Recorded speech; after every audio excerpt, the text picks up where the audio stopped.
videos. And if it's the first time over here, do check out the other videos that are down in the pinned comment. There'll be always something down there for you to watch, or you can check out the rest of the channel. If you don't know us, subscribe to the channel if you like what you see over here. Now, this video is also sponsored by RA. They do the key duplication and programming if you're looking for those services. Now, let's talk particularly about the first part of it, and then we'll go to the second part of it. The part that I wanted to comment about are the parts between the separate individuals. Beyoncé, separate, and then Jay-Z. The Beyoncé part, he says that her life is very shortened, and she has a very little amount of time because of the things she has portrayed herself as, whether it be a horseman or whatnot and all that kind of jazz. It's been said that Beyoncé was a church girl. She was born, she used to go to church. Born again, we don't know nothing about that, but we do know that she was a church girl. And there is a pastor recently that we spoke about in the previous video. But this is what the Hebrew narrative, Hebrews chapter number 6, this is the kind of people that Hebrews is talking about. When the book of Hebrews, when you see it saying they have tasted of the word of promise, right? When they have tasted of the conviction of the Holy Spirit, or the gift of the Holy Spirit, to restore them, it is more difficult. This is the kind of people it's talking about. It's difficult to restore a person to come in to hear the message of the gospel again.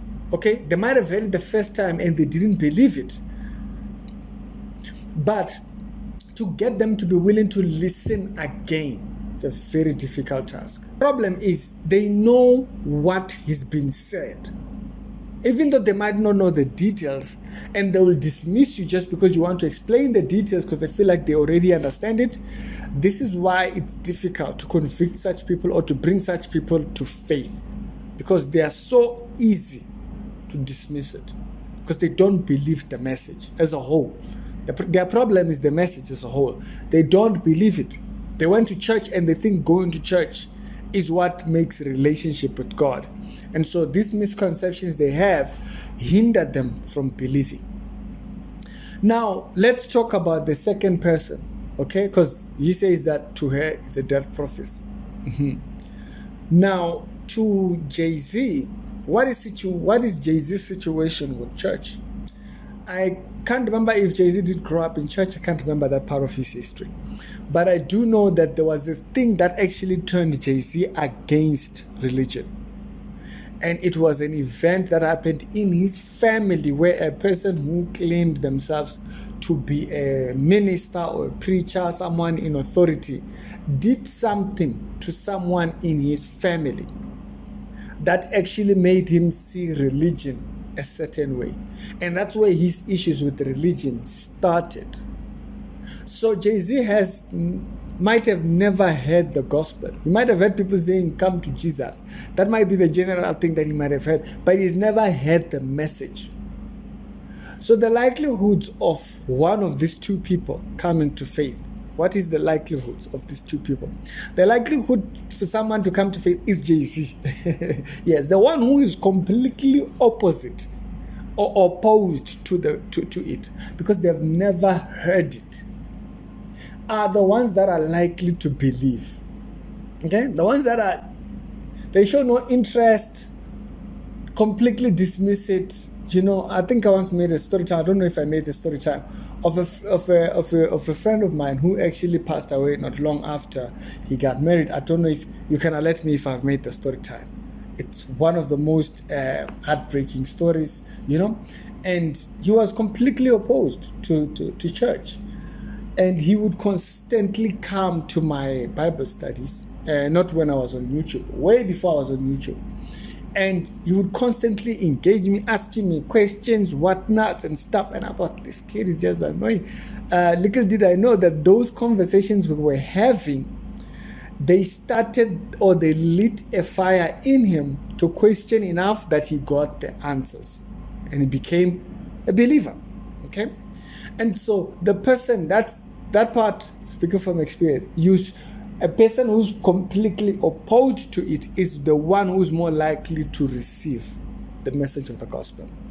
And so I do see it in the light for Jay-Z, because he got the wrong picture. He took a person's position and he thought this person's position says they should act a certain way, and when they acted contrary, it made him turn away from faith. Now, the part about what about Beyonce, does this mean she will come to faith? The problem is she's had a part of it, you see, and she might have had some funny, weird pastor. I try to listen to the person who was a pastor. Yeah, among them sounds weird. It doesn't sound like a person who can really portray the gospel in clarity. It sounds like one of those compromised type of people and stuff like that. And so, personally, when I heard that,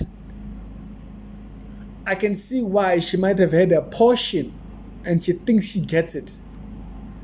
And so a person like that, which is the Hebrews chapter number 6, is a clear example of why people in the world oppose the gospel. Because they were once close proximity to it, to a point where they had something that sounds like the gospel, and so they think they get it, or they think they know it. That's the thing that I see between the two of them. And so I'm not saying validating the prophecy or whatnot. I'm just explaining what I think might contribute to the salvation of the other and contribute to the other one continuing in their way of destruction. It's not like she doesn't know what she's doing. She knows the references she's making.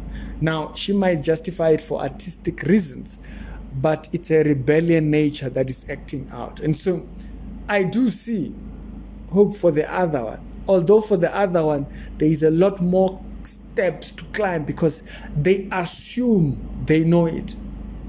Which is where, in my view, this is where Beyonce is. She assumes she knows it. She assumes she knows the gospel.